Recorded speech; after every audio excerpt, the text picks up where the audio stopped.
Oke, baik. Perkenalkan kami dari kelompok 4 ingin mempresentasikan terkait sistem pertanian terhadap pembangunan pertanian di Malang. Ini merupakan anggota-anggota kami. Yang pertama ada pendahuluan yang mana pertanian memegang peranan penting dalam perekonomian dan ketahanan pangan suatu negara, termasuk di Kabupaten Malang. Kabupaten Malang merupakan daerah yang memiliki sektor pertanian yang beragam, mulai dari pertanian pangan hingga hortikultura dan peternakan.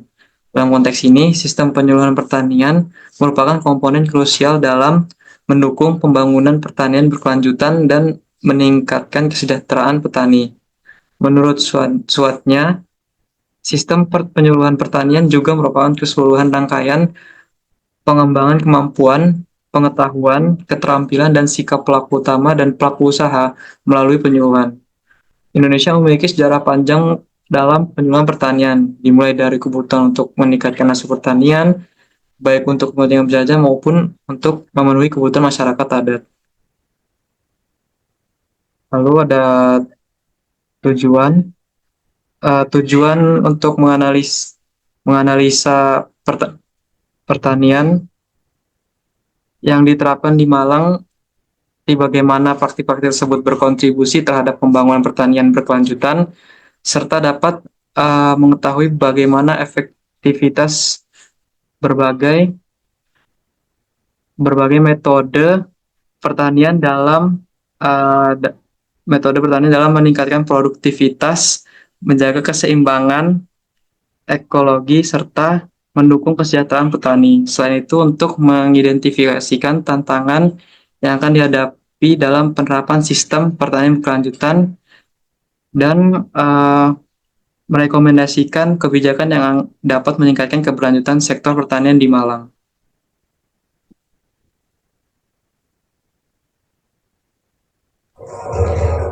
Baik, yang pertama ini ada sistem pertanian tradisional. Sistem pertanian tradisional adalah sistem yang muncul karena insting pemenuhan kebutuhan hidup manusia dan cerminan antara manusia dengan alam, menurut Kamakula 2024. Ciri-ciri dari sistem pertanian tradisional ini adalah dicirikan dengan penggunaan input produksi yang masih sederhana, seperti tenaga kerja yang masih tergolong ke dalam satu keluarga, penggunaan air irigasi yang hanya memanfaatkan air hujan, dan tanpa menggunakan bahan-bahan kimia. Menurut Aswiyati 2015, contoh kasusnya ini seperti di Desa Tulungrejo, Kecamatan Ngantang, Kabupaten Malang yang menggunakan sistem Pranoto Mongso untuk menentukan waktu penanaman dan waktu panen dari setiap komoditas yang ada. Misalnya, untuk musim kemarau cocok untuk ditanami komoditas sayuran dan musim penghujan yang cocok ditanami padi. Pranoto Mongso adalah sistem penanggalan musim tanam yang digunakan petani di daerah Jawa Timur dan Jawa Tengah untuk menentukan waktu tanam dan panen berdasarkan perubahan alam, perilaku hewan, rasi bintang, serta kondisi cuaca. Menurut Octavia 2019.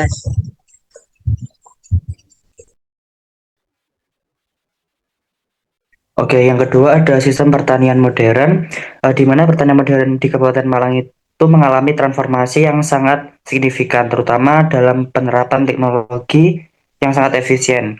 Yang di mana yang pertama ada penerapan adanya smart farming, yang di mana smart farming itu memiliki sensor IoT yang digunakan untuk memantau kelembapan, suhu tanah maupun kebutuhan pupuk secara tepat. Yang dimana penggunaan teknologi tersebut itu dapat membantu petani untuk mengoptimalkan air dan pupuk, mengurangi biaya produksi, hingga meningkatkan hasil panen.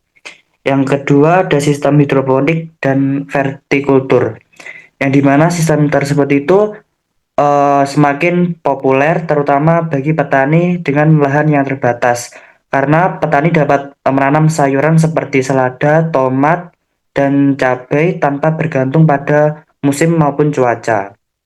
Lalu sistem ini tuh dapat meningkatkan pendapatan petani dan memperkuat ketahanan pangan di Kabupaten Malang tersebut.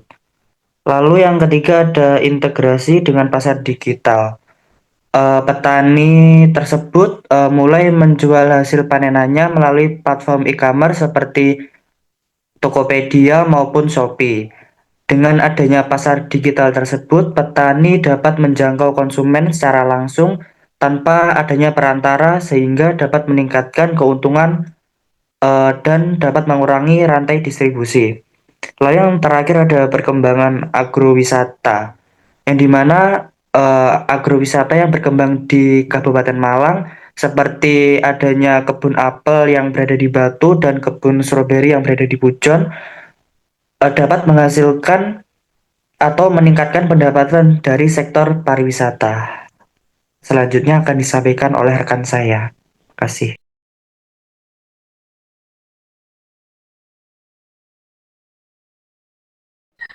Yaitu ada sistem pertanian berkelanjutan di mana pada Kabupaten Malang, Jawa Timur yang merupakan salah satu wilayah dengan sektor pertanian yang cukup produktif, namun tekanan populasi dari eksploitasi lahan yang berlebihan menyebabkan berbagai masalah lingkungan seperti degradasi tanah, penurunan kualitas air, dan ketergantungan pada pupuk kimia. Untuk mengatasi hal ini, beberapa kelompok tani di Malang mulai menerapkan sistem pertanian berkelanjutan yang berfokus pada kelestarian lingkungan, efisiensi sumber daya, dan peningkatan kesejahteraan petani. Untuk mempercepat adopsinya hal tersebut, diperlukan juga adanya upaya kolaboratif antara petani, pemerintah, dan akademisi. Kemudian rekomendasi yang dapat diberikan antara lain meningkatkan sosialisasi tentang bagaimana manfaat pertanian berkelanjutan, memperluas akses pasar melalui kemitraan dengan industri makanan dan e-commerce, serta memanfaatkan berbagai teknologi seperti sensor tanah dan irigasi pintar untuk meningkatkan suatu efisiensi. Dengan langkah-langkah tersebut, maka Malang dapat menjadi contoh sukses dalam penerapan pertanian berkelanjutan di Indonesia. Selanjutnya akan dijelaskan oleh teman saya. Baik, selanjutnya ada sistem pertanian presisi, di mana sistem pertanian presisi adalah sistem pertanian modern yang memanfaatkan teknologi digital seperti sensor, drone, dan aplikasi untuk memantau kondisi lahan, tanaman, dan cuaca secara real-time, sehingga petani dapat mengambil keputusan tepat dalam penggunaan pupuk, irigasi, dan pestisida guna meningkatkan efisiensi sumber daya dan produktivitas hasil panen. Nah, di Malang sendiri terdapat contoh kasus dari sebuah penelitian yang diteliti oleh Wahyu et al. 2019 dalam implementasi alat prediksi curah hujan menggunakan metode embedded system di Kelurahan Wonokoyo, Kecamatan Kedung Kadang, Kota Malang. Mereka menggunakan alat prediksi curah hujan yang digunakan melalui sensor cuaca dan algoritma hybrid VIC-GL. Alat ini mampu memprediksi hujan 10 hari ke depan, serta membantu petani menentukan waktu tanam dan pemupukan yang tepat. Dengan informasi ini, petani dapat menentukan waktu tanam dan pemupukan yang tepat agar hasil panen lebih maksimal. Teknologi ini sangat membantu petani dalam mengurangi resiko gagal panen akibat cuaca yang tidak menentu. Selanjutnya juga ada sensor cuaca di Wonokoyo yang dapat mengukur suhu, kelembapan, dan tekanan udara serta arah angin. Sebelum adanya alat ini, petani hanya mengandalkan pengalaman yang seringkali tidak tepat dalam penggunaan prediksi cuaca. Namun sekarang dengan adanya alat ini, mereka memiliki data yang lebih pasti sehingga acuan dalam pengambilan keputusan ini dapat lebih akurat. Ini dapat membuktikan teknologi dapat menjadi solusi terhadap perubahan iklim yang semakin sulit diprediksi. Data ini kemudian akan dikirim ke server yang dapat diakses melalui website atau ponsel, sehingga petani ataupun pihak terkait seperti BPDB dapat mengambil tindakan cepat jika terjadi perubahan cuaca yang ekstrim. Mungkin yang terakhir itu adalah penutup, yang mana dapat kita simpulkan sistem pertanian di Kabupaten Malang memiliki peran penting dalam pembangunan ekonomi dan ketahanan pangan. Keberagaman sistem pertanian yang diterapkan seperti pertanian tradisional, modern, dan berkelanjutan, kita dapat melihat adanya perubahan dalam pola produksi dan strategi adaptasi terhadap tantangan yang ada. Faktor-faktor seperti teknologi, kebijakan pemerintah, serta partisipasi masyarakat sangat memengaruhi keberlanjutan sistem pertanian tersebut. Oleh karena itu, pemilihan dan penerapan sistem pertanian yang sesuai dengan kondisi wilayah serta kebutuhan pasar menjadi kunci utama dalam meningkatkan produktivitas dan kesejahteraan petani. Lalu saran dari kami yaitu dalam meningkatkan keberlanjutan sektor pertanian di Kabupaten Malang, ada beberapa langkah strategis yang perlu dilakukan, seperti petani harus diberikan akses lebih luas terhadap teknologi pertanian modern, guna meningkatkan efisiensi produksi sekaligus mengurangi dampak lingkungan. Pemerintah juga berperan penting dalam memberikan dukungan baik melalui subsidi, regulasi yang berpihak kepada petani, maupun program pelatihan untuk meningkatkan keterampilan mereka.